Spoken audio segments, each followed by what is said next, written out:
नमस्कार, आप देख रहे हैं दैनिक जनतक। इस वक्त मैं मौजूद हूँ दुर्ग जिले के सुपेला थाना में और यहाँ पर महिला मोर्चा अध्यक्ष स्वीटी कौशिक जी पहुँची हुई है और इनका कहना है कि दुर्ग के नशा मुक्ति केंद्र में वो दवाएं जो कि नशा मुक्ति के लिए यूज़ की जाती है उसे नशे के तौर पर वहाँ पर उपयोग किया जा रहा है और ये बहुत ही हानिकारक है, क्योंकि हाल ही में दुर्ग पुलिस ने चिट्टा सप्लाई करने वाले 2 गैंग का पर्दाफाश किया है और आपको हमने बताया भी था कि जो चिट्टा की कीमत है वो 20,000 रुपये प्रति ग्राम हो गया है। तो क्या अब ये जो नशे के आदी लोग हैं वो इस तरीके का नशा अपना रहे हैं जो कि उन्हें सस्ता पड़े? जी, किन्हें लेकर आई हैं, क्या कुछ मामला है मैडम? अभी ओएसटी जो सेंटर है लाल बहादुर शास्त्री हॉस्पिटल में, तो उसके विषय को लेके हम लोग आए थे। सोनवानी जी जॉइंट डायरेक्टर हैं जो रायपुर से आए हैं, हमें पता चला तो हम लोग उसी विषय में संज्ञान लेने आए थे कि जो अगस्त महीने में एक आदेश आया है कि वहाँ से वो स्थानांतरण हो, तो उसी को लेके आए थे। लेकिन तभी हमें ये चीज़ें देखने को मिली, रंगे हाथों हम लोगों ने पकड़ा है लोगों को, जो बहुत मात्रा में 5 से 7 लोग जिसमें वो ले सकते हैं दवाई ओएसटी, जो कि नियम ये है कि हॉस्पिटल में ही जो नशा मुक्ति के जो आ रहे हैं पेशेंट्स आ रहे हैं उनको देना है और 10 मिनट उनको रोकना है और उसके बाद उनको छोड़ना है। ऐसा ना हो कि उनके हाथों में 5 से 7 लोगों को मिल सके, इतनी मात्रा में उनको दिया जा रहा है। तो ये जो दवाई है ये बहुत अच्छी दवाई है नशा मुक्ति के लिए, लेकिन जब इसको एविल के जो डाइल्यूशन है उसके साथ जब ये लोग इंजेक्ट करते हैं तब ये हो जाता है उनके लिए एक सुलभ में मिलने वाला, सस्ते में मिलने वाला नशा। तो ये सारी जानकारी आपको वहाँ जो लोग थे उन्होंने बताया? से बताई और जो इसको ले रहे थे उन्होंने बताया।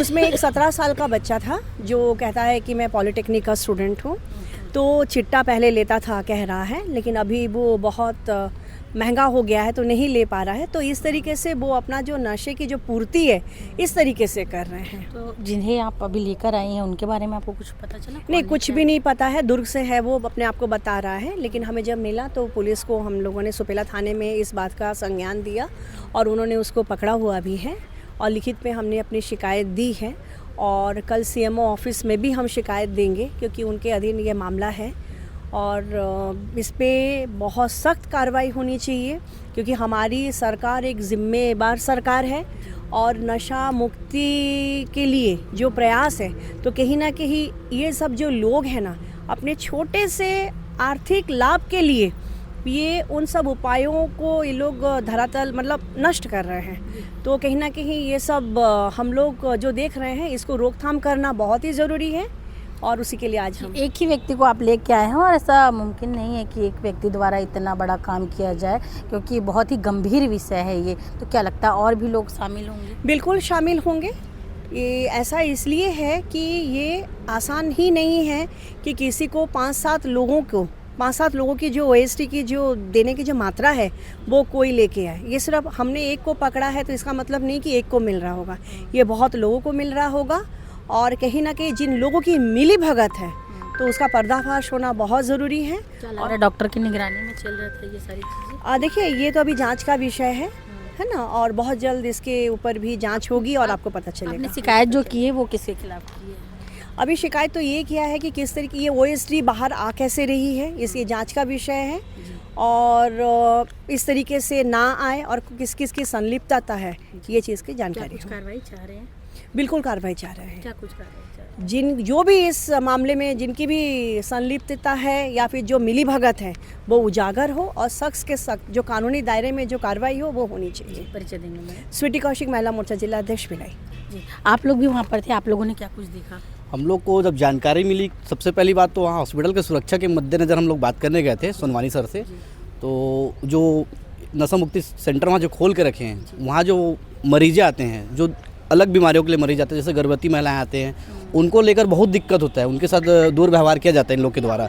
तो हम लोग गए थे कि यहाँ से हटाकर दूसरी जगह शिफ्ट किया जाए, जबकि 2 अगस्त में इसका आदेश जारी हो चुका है सरकार के द्वारा से।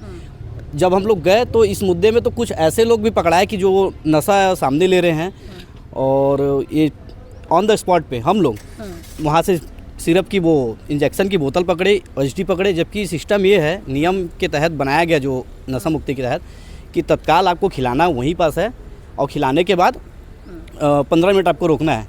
तो तो जहाँ वो नर्सिंग स्टाफ से हम लोग जब बात किए तो उन लोगों ने बोला कि हम लोग खिला तो देते हैं, उगल के फिर से पुड़िया में भर देते हैं, लेकिन ये मुमकिन नहीं है। पाउडर जब मुंह में जाएगा तो घुल ही जाएगा। मतलब उन लोग ये समर्थन दे रहे थे। दूसरी चीज़ वहाँ जो बताया गया कि हम लोग अभी तक 1 घंटे में 1 घंटा नहीं हुआ था, 10 बजे से लेकर 11 बजे के बीच में 180 या 200 के बीच लोग को हम लोग दवाई खिला चुके हैं। ये मुमकिन हो नहीं सकता है।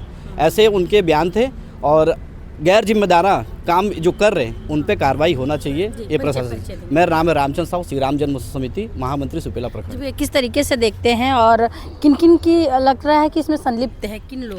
देखो, संलिप्तता का बोला जाएगा तो हॉस्पिटल के अधिकारी इंचार्ज हैं, उनके लगती है, क्योंकि उन्हीं के द्वारा मिली भगत से हो रहा है। जो दवाई वहाँ काउंटर में बैठ के खाने वाली दवाई अगर गेट के बाहर जा रहा है, मतलब उनकी मिली भगत है। दूसरी चीज़, सरकार ने जब वो दवाई फ्री दी है तो फ्री के चक्कर में इतना तो स्टाफ नहीं करेगा, उनको भी स्टाफ को कुछ लालच दिया जाता होगा, तभी ये चीज़ बाहर आ रही है। और एक व्यक्ति के पास 4-4, 5-5 बॉटल मिलना मतलब बहुत गंभीर विषय है। या वो मार्केट में ले जाकर उसको बेचता होगा, है ना, और वो भी सुपेला हॉस्पिटल कहाँ जिला अस्पताल छोड़ के दुर्ग रहता है और सुपेला में आकर दवाई उसको मिल रहा है, मतलब कर्मचारी की मिली भगत है। मैं लक्ष्मण वर्मा, श्री राम मार्केट। तो आपने देखा कि वो दवाइयाँ जो कि नशा मुक्ति के लिए यूज़ की जाती है, उसका ओवरडोज करके उसे नशा के लिए यूज़ किया जा रहा है, क्योंकि ओरल जिस दवाई को दिया जाता है उसे अब इंजेक्शन के तौर पर 2 दवाइयाँ मिक्स करके नशे के लिए यूज़ किया जा रहा है, जिसकी शिकायत महिला मोर्चा की अध्यक्ष स्वीटी कौशिक ने आज सुपेला थाना में करवाई है और चाह रही है कि आगे जो है जाँच हो और जो दोषी है उन पर कड़ी कार्रवाई की जाए। दैनिक चिंतक के लिए मैं भारती। धन्यवाद। आप देख रहे हैं दैनिक चिंतक। आगे की अपडेट के लिए बने रहे हमारे साथ। हमारे चैनल को लाइक, सब्सक्राइब और शेयर करना ना भूलें।